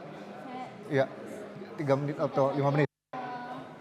Hari ini forum memberikan satu makna dan nilai. Makna berarti bahwa netralitas adalah kunci dari pilkada pemilihan. Netralitas penyelenggara pemilu, Bawaslu, KPU hingga ke jajaran paling bawah, netralitas aparat keamanan TNI Polri dan juga pemerintah sebagai daya support, dan netralitas insan pers. Saya kira itu adalah inti dari sebuah proses perjalanan sukses kita bersama. Ya, baik. Berikutnya ke baik. Saya ingin meminta dulu teman-teman jurnalis tadi ada yang menyampaikan untuk KPU Goa, nanti kami sampaikan kepada teman-teman KPU Goa untuk dibuka karena memang kewajiban mereka untuk memberi informasi kepada teman-teman pers terkait dengan semua tahapan. Terima kasih masukannya. Untuk kasus Maros, kami ingin sampaikan ke Prof. Nusran dan beberapa penanya tadi terkait dengan kasus Maros.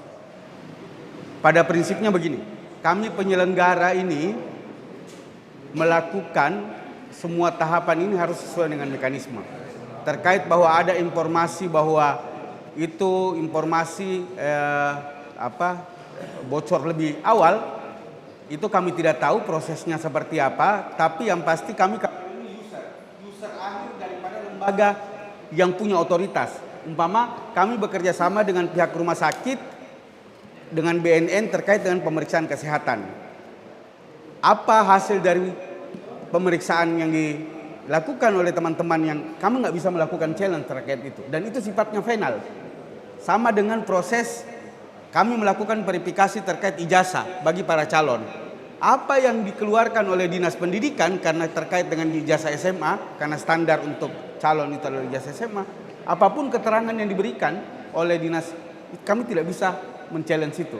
Jadi kami adalah user akhir daripada semua kebijakan. Makanya apapun kebijakan yang kami berikan, itu punya relasi terkait dengan semua instrumen lembaga yang punya otoritas.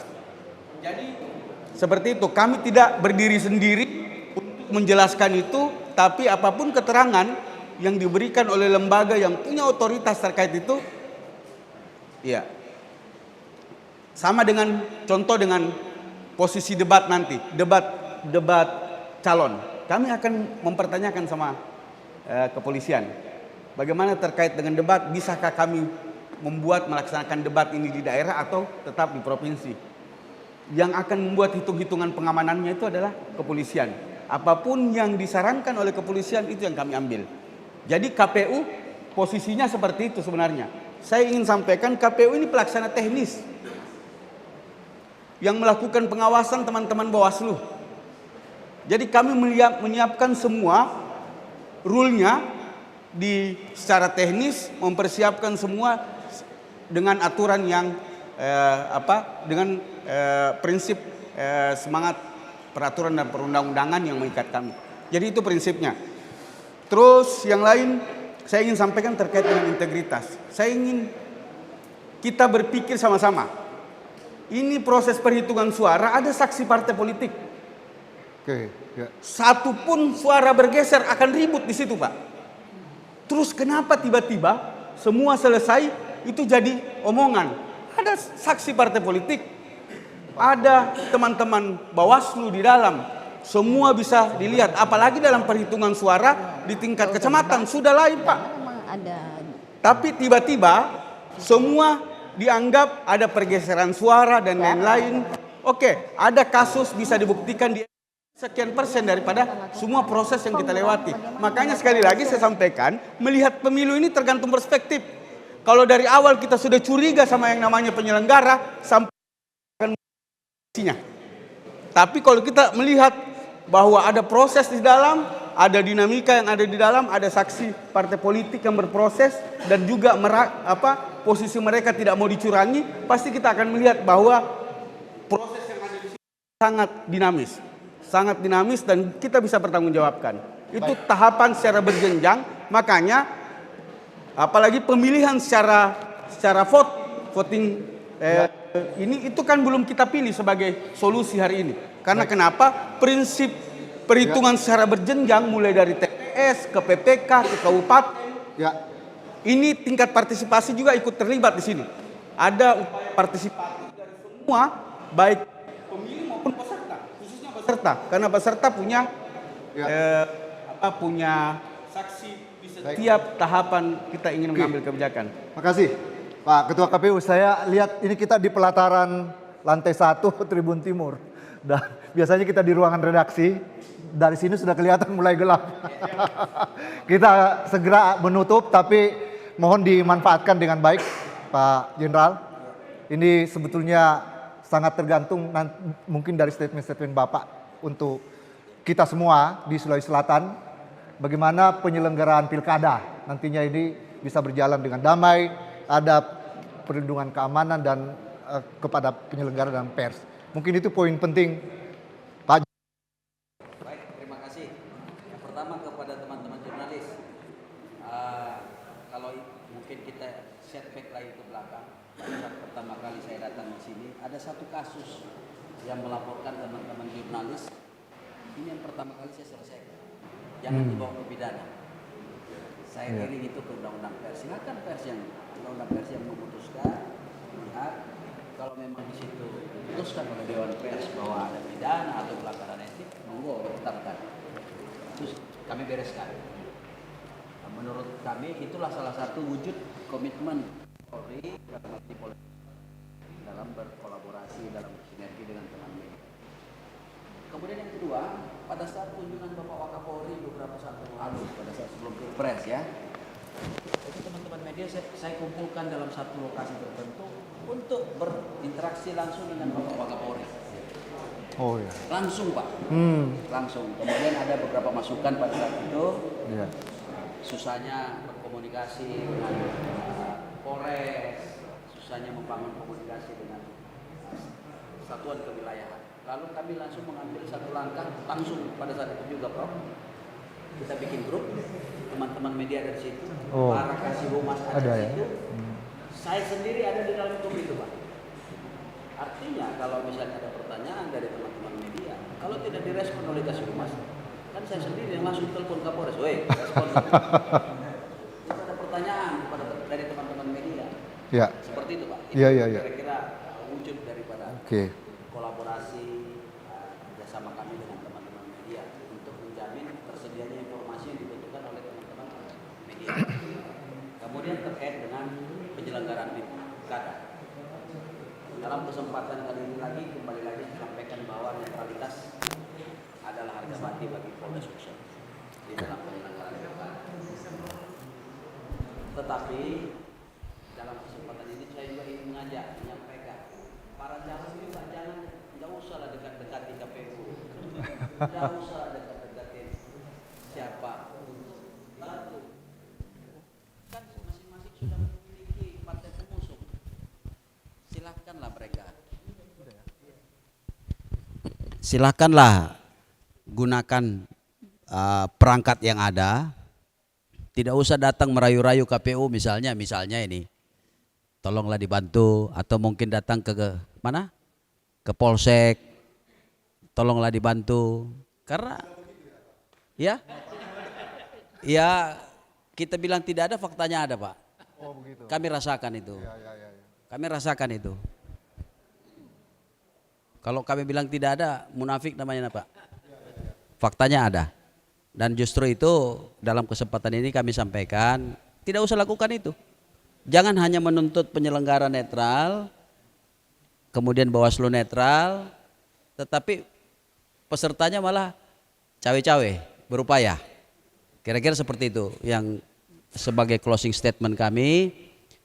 Sekali lagi terakhir ingin saya sampaikan, saya himbau kepada seluruh calon untuk siap terpilih dan siap tidak terpilih. Bukan siap menang dan siap tidak menang. Ini bukan pertandingan. Tapi siap terpilih dan siap tidak terpilih. Tidak hanya kepada calon, tetapi juga kepada para pemilihnya atau pendukungnya. Saya kira demikian. Terima kasih. Assalamualaikum warahmatullahi wabarakatuh. Baik Bapak, Ibu, saudara-saudara sekalian yang di online dan di offline, saya kira sudah banyak sekali dan hampir sebagian besar ya. Inti dari diskusi kita ya sudah sempat kita simak bersama di dalam diskusi pada hari ini. Saya punya catatan pertama, saya kira berkaitan dengan media, itu sudah sebenarnya kolaborasi ya, bahkan sudah dilakukan ya sejak jauh hari, sudah bahkan ada grup. Jadi sebenarnya sudah ada medium ya, sudah ada instrumen yang bisa digunakan ya untuk berkoordinasi antara media dengan pihak Polda dan juga Bawaslu ya. Jadi sebenarnya yang penting adalah aspek yang koordinatifnya itu berdasarkan instrumen yang tersedia, struktur yang sudah ada. Dan saya kira sudah ada, kemudian tadi dijelaskan. Dan yang kedua, soal netralitas. Polri itu harga mati, beliau sudah jelaskan, bahkan ada kasus yang sudah dalam proses penanganan, akan ada sanksi. Itu yang kedua, dan ini banyak muncul ini dari forum dosen ini Pak Kapolda, ya dari teman-teman mempertanyakan soal itu. Ya mudah-mudahan ini juga akan menjadi jaminan tidak hanya pilkada berintegritas, tapi juga pilkada damai terutama. Kemudian yang ketiga, ini yang paling penting saya kira memang di dalam penyelenggaraan pilkada, saya ambil poin terakhir yang dikemukakan oleh Pak Kapolda. Ini menarik, bukan siap kalah siap menang, karena ini bukan kompetisi semacam pertarungan dan pertandingan seperti yang sering kali seperti sepak bola lah. Tapi ini adalah soal mentalitas, siap tidak terpilih dan juga terpilih. Jadi dua-duanya jangan sampai menimbulkan insiden atau presiden yang justru tidak diharapkan, karena budaya politik, kesediaan menerima kenyataan dari hasil proses pemilihan itu yang sangat penting. Nah, dari sini barangkali ada dua garis besarnya, adalah pertama faktor perilaku. Nah, perilaku ini penting. Sebenarnya tidak hanya perilaku dari media, tidak hanya perilaku penyelenggara, juga perilaku dari jajaran kepolisian. Ya kita semua barangkali, karena itu menjadi salah satu inti tadi ya. Kalau berbicara tentang etika dan nilai-nilai, banyak tadi sudah dibicarakan. Itu faktor perilaku. Kedua adalah faktor struktur sejumlah instrumen, aturan, ya kelembagaan, pentingnya profesionalisme, pentingnya netralitas. Saya kira itu menjadi kata kunci ya. Dan saya kira itu menjadi kesimpulan kita ya. Struktur dan perilaku harusnya sinkron demi tercapainya penyelenggaraan pilkada damai. Kesempatan terakhir, sempat angkat tangan Bapak Pimpinan Tribun Timur. Silakan Pak, dimanfaatkan sekaligus mungkin menutup ya. Ya. Oh, ya oke. Silakan Pak. Ya, Pak Adi Suruji. Ingin mengutip dua quote tentang pembicaraan kita hari ini. Yang pertama dari Naomi Klein, dia mengatakan demokrasi bukan hanya untuk memilih, itu adalah hak untuk hidup bermartabat. Apakah kita sebagai penyelenggara negara, penyelenggara media, termasuk penyelenggara media, karena media adalah pilar keempat demokrasi. Yaitu yang pertama. Quote yang kedua, saya ingin mengutip apa kata founding fathers kita, Bung Hatta. Demokrasi hanya berjalan kalau disertai rasa tanggung jawab. Tidak ada demokrasi tanpa rasa tanggung jawab. Pertanyaannya, sebesar apa semua tanggung jawab kita sebagai penyelenggara demokrasi, penyelenggara pemilu, penyelenggara negara, dan pilar demokrasi, media. Sekian, terima kasih Pak Moderator. Terima kasih, kita berikan aplaus. Dulu pemilu ini idiomnya adalah pemilu jurdil, luber dan jurdil. Lalu berikutnya adalah idiom pemilu berintegritas. Nah, terakhir saya kutip juga dari situ, pemilu bermartabat. Pilkada untuk kita, tapi pada dasarnya adalah penegakan martabat ya. Karena ini adalah proses yang sangat tergantung pada faktor manusia. Nah, saya kira itu saya kutip terakhir dari Pak Adi Suruji, pimpinan Tribun, untuk menutup acara kita. Saya hanya ingin mengungkapkan Pak Kapolda ini orang yang kami sempat berbincang di belakang, sangat humble, sangat sederhana, dan bahkan ya luas bercanda, humor. Ini mungkin orang memahami beliau hanya di bajunya, perangkatnya, sehingga orang takut ya. Kami tadi di meja redaksi, beliau orang yang mudah sekali berkomunikasi, mudah sekali untuk berinteraksi ya. Saya kira ini mohon dimanfaatkan untuk kita semua, media, juga forum dosen, mudah-mudahan ada kerjasama berikutnya kepada penyelenggara. Makasih banyak Pak Kapolda sudah meluangkan waktu, Puang Ryan, makasih. Kita ketemu nanti di diskusi berikutnya forum dosen. Demikian, Assalamualaikum warahmatullahi wabarakatuh.